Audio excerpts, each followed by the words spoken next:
Hi viewers, welcome to ISIFE EDUBLOG, and today we'll be looking at practical biology for NECO, June, July, SSC practical specimen interpretation. So these are the specimen we're going to be interpreting: specimen A to specimen N. We're going to group it this way. We're going to treat this, okay, because of the relationship. They will now treat C and D. Later we'll treat E and F, and then G and H goes I and J. We go together, and then K, L, M, N can go together. That's how we summarize it at ease. So we start with land snail, specimen A. A is land snail. Okay, so you may be asked to identify specimen A without reason. So your answer should be A is a land snail. Okay, next question would be, what is the habitat of specimen A? Okay, we are going to be doing this together. Okay, so specimen A is a land snail. Specimen B is food. Okay, so what is the habitat? Habitats of A, and then here will be habitats of B, specimen B. Okay, land snail is terrestrial. Terrestrial habitats. Okay, terrestrial habitats. But you must state the place it can easily be found. So not just terrestrial, but moist vegetation. Okay, you must specify the place in this terrestrial, because terrestrial means terrestrial can be tropical, terrestrial can be desert, so you must specify. So it's just not just to say terrestrial, you must say terrestrial / moist vegetation or moist places. So that is for land snail. For toad, toad is both terrestrial, toad will be terrestrial / aquatic habitats.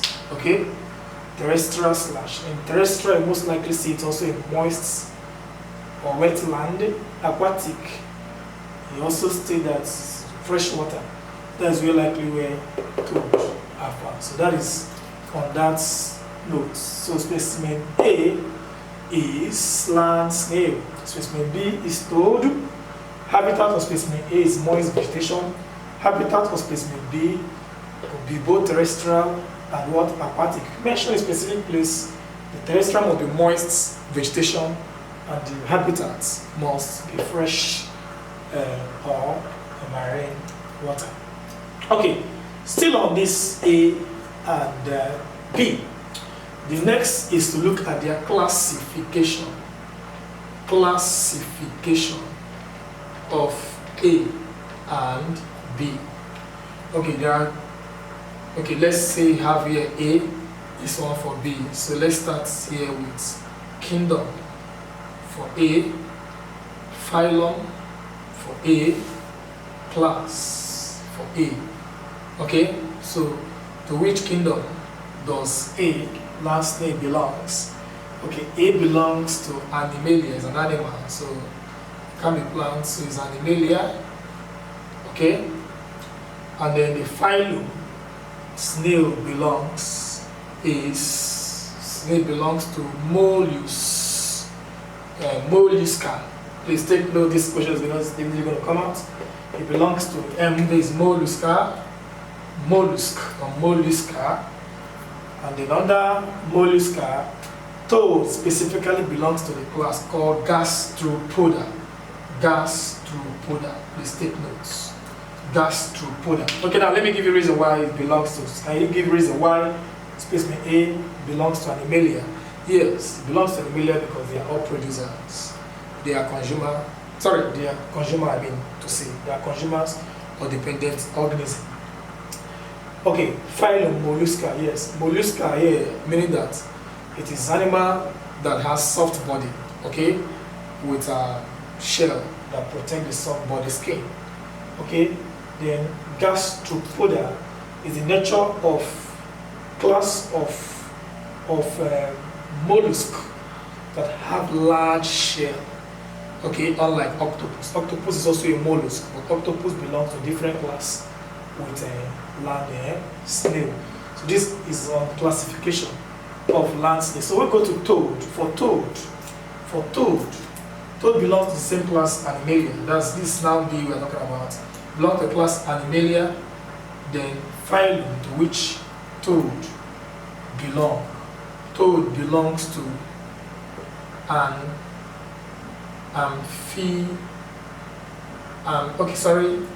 belongs to class is Codatum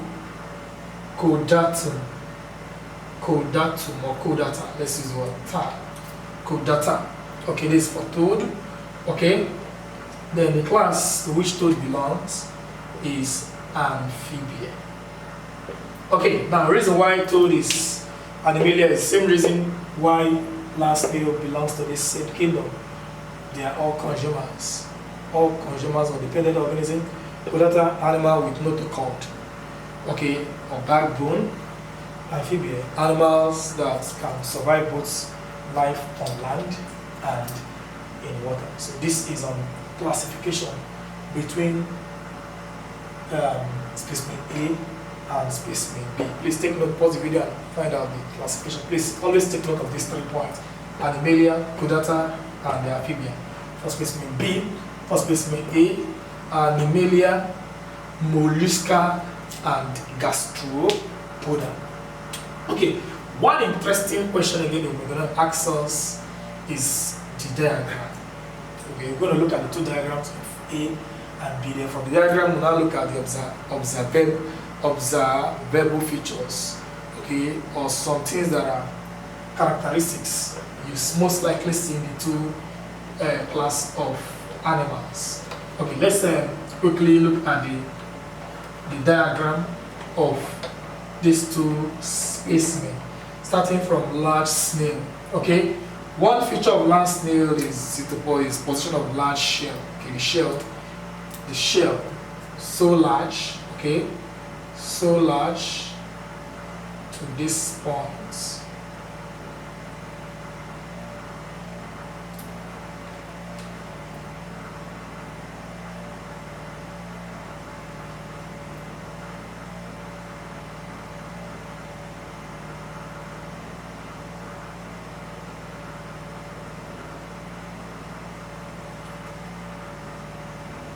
Color.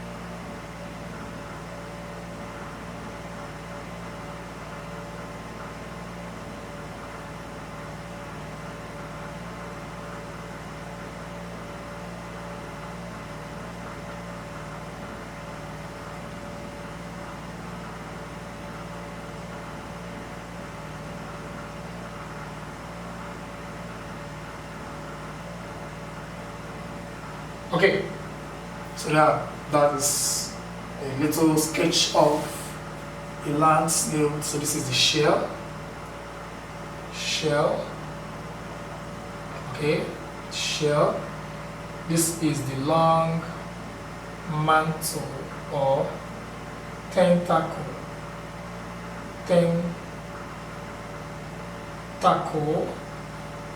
The short tentacle. This is the eye. Okay, this is the foot. This is the collar. Okay, collar. Now, if you look at this land snail, after the diagram, you have to state its magnification. Okay, so what we have here it's most likely going to be times 5 of the life diagram. Okay, that is that. So now looking at this, what are the things that are featured here? So here you have possession of large shell. Shell is so large. Okay, half of the mass of the whole organism is the shell. So large features, characteristic features, observable features. What I will observe is 1, large shell. 2, okay, the large shell is for protection. You protect the soft body. Okay, then next is though the radula is not here, but radula, which structure here aids feeding. Radula is for feeding, then foods for movement. Okay, foods for movement. Then the collar you see here protects the shell. The collar protects the shell. This tentacle, sensitive structure. Okay, now this is the structure. One other thing, very striking thing, since it's a soft body animal, each type of skeleton. Yes, there are 3 types of skeleton. One is a skeleton, the other one is hydrostatic skeleton, the other one is endoskeleton. So which of this type which of these following type is best ascribed for large snail? So the type of skeleton here, since it's soft body animal, is hydrostatic skeleton. Please take note of this. The type of skeleton is specimen A, hydrostatic skeleton. Why hydrostatic skeleton? Is because it is a soft body. The body is very soft. So it's because it is a soft bodied animal. That's why the skeleton type is hydrostatic skeleton. Now when I compare it with toad, the skeleton type of toad, the skeletal type of toad, since we have 3 types of skeletons, toad is toad is endoskeleton. Endoskeleton. The endoskeleton of toad is most often their bones. So this type of skeleton here is endoskeleton, while specimen A is hydrostatic skeleton. So these are the skeleton type of specimen A and specimen B. Okay.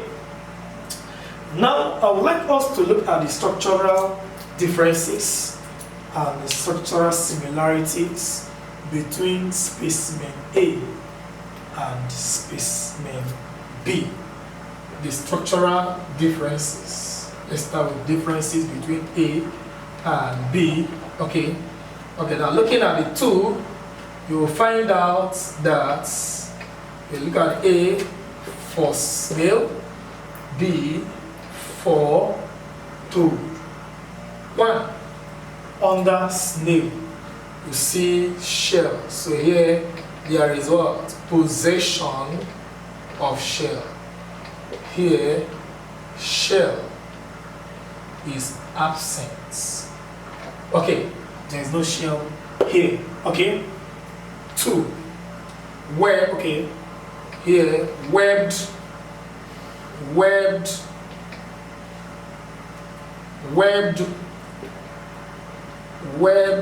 foots, absent.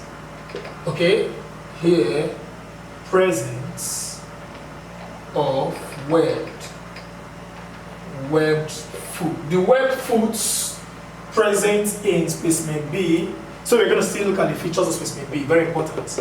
Characteristic features and adaptation of those features.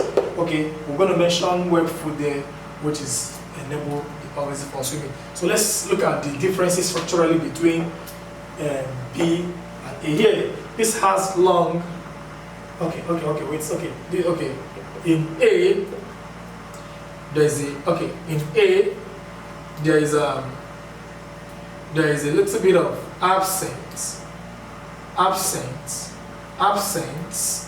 of 10 tentacle. Okay, A is last name, so there's tentacle. So here with presence of tentacle. Here is what? Tentacle is absent. So there's no tentacle for toad. Okay? Then one thing again you must know here is that here radula present. Here absence of radula. Okay, absence of what? Radula. So here you have a absence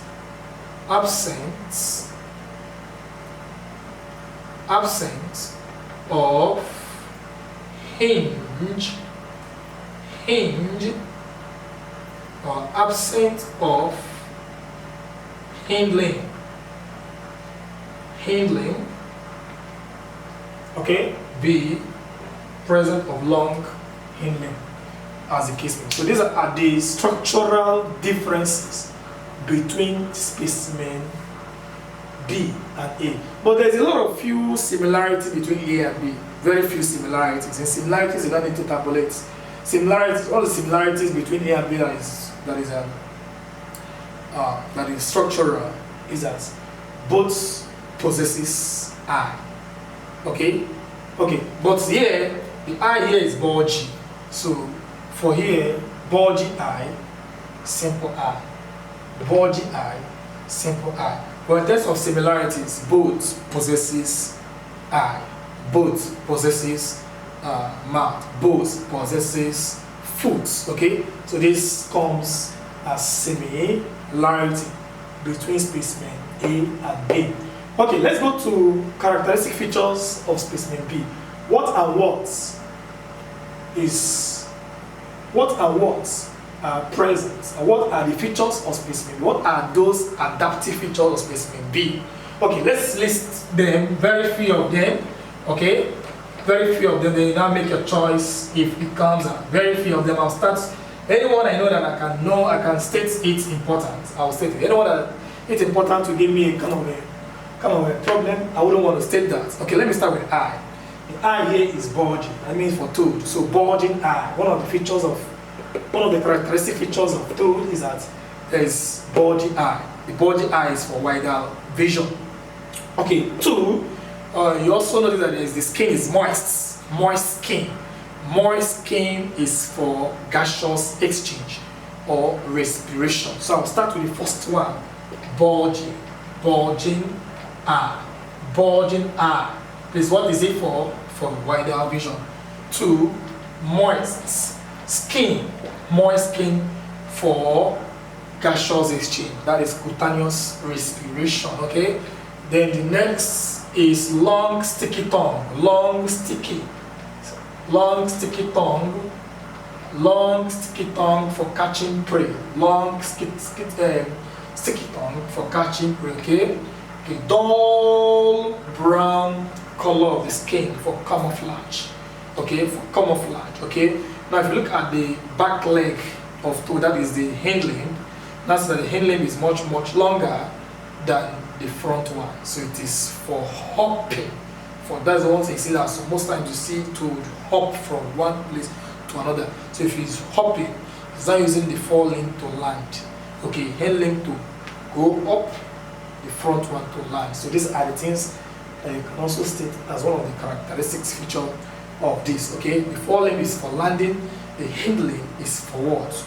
Jumping or hopping. Then you also see there is a web foot.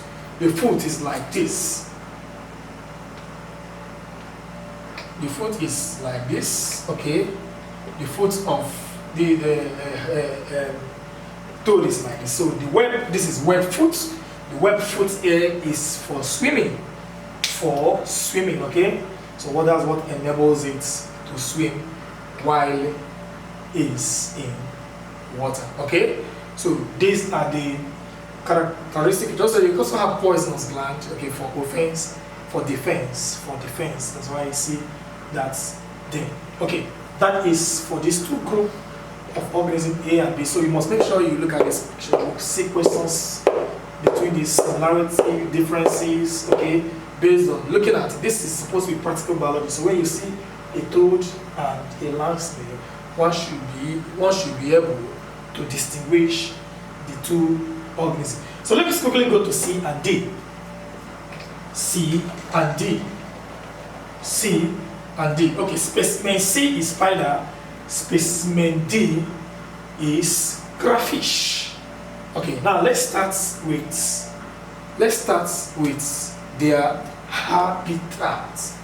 Habitat. What is the habitat of spider?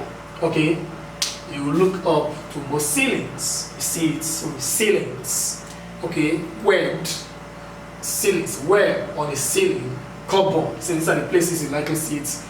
It webs itself on the ceiling, it webs itself on abandoned property where you see the web, it stays in there. That is the habitat. Though it's not just enough to say terrestrial, so you have to mention the particular place. So you now see it up in the ceiling, up in abandoned building, up in the cupboard where it forms web and also live there. Okay, we may like to also look at the classification of, okay, now crayfish.